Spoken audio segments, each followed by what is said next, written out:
Welcome back to another technical deep dive here in the debug zone. Today, we're tackling a big question and breaking it down with insights from other users. Hopefully, this clears up some misconceptions and helps you get the answer you need. So buckle up, stay a little curious, and let's jump right in.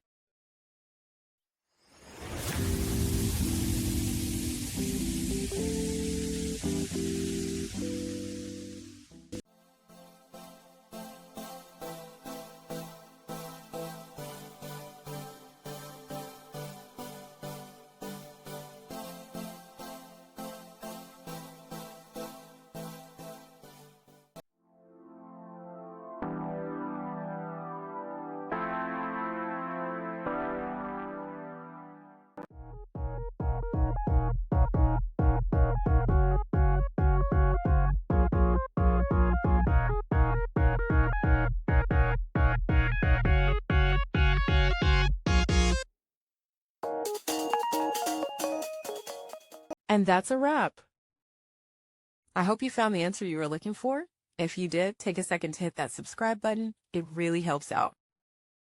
And let me know in the comments which solution worked best for you.